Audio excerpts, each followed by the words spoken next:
Fidesz party leader Mr. Orban is working in this final week of electoral campaign to secure a supermajority for the third time by pushing his successful anti-immigration and anti-EU rhetoric. He has claimed his government is battling international forces that wants to break Hungary down. At a rally, Mr. Orban told his supporters, "Europe is now under invasion.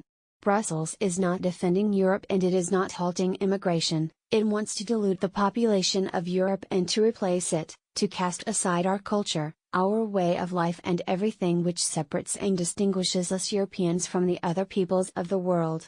Brussels is not defending Europe and it is not halting immigration." Viktor Orban, his anti-refugee policy, which saw his government building border fences to block migrants in 2015 and refusing to take in any refugees arriving in Greece and Italy, cost Budapest a legal action started by the EU.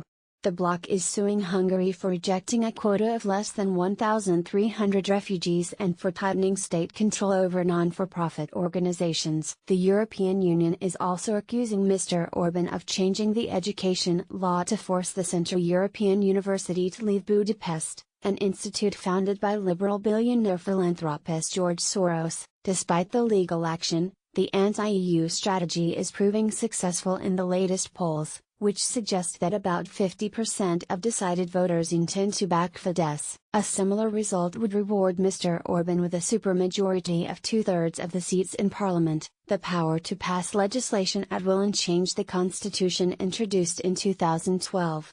Getty Hungary's leader Viktor Orban is seeking a supermajority at Sunday's elections. Mr. Orban already won supermajorities in 2010 and 2014. Within the last decade, Fidesz overlooked a period of solid growth and falling unemployment, and the party is popular with higher income voters after a flat tax was introduced. The Prime Minister said that if voters were to reject his party, Fidesz won't be able to raise pensions, support young people and home construction and create jobs, all while building an immigrant country.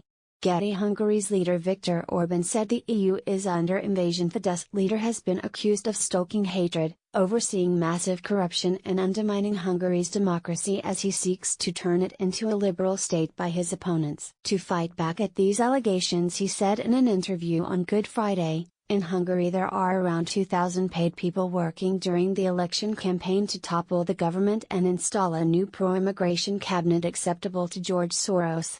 We know precisely who these people are, we know names. We know by and large who, how and why they are working to transform Hungary into an immigrant country." Meanwhile, opposition parties have not agreed on single candidates, which makes impossible forming a strong coalition able to stop Mr. Orban. Hungarians will elect their next parliament on Sunday, 8th of April.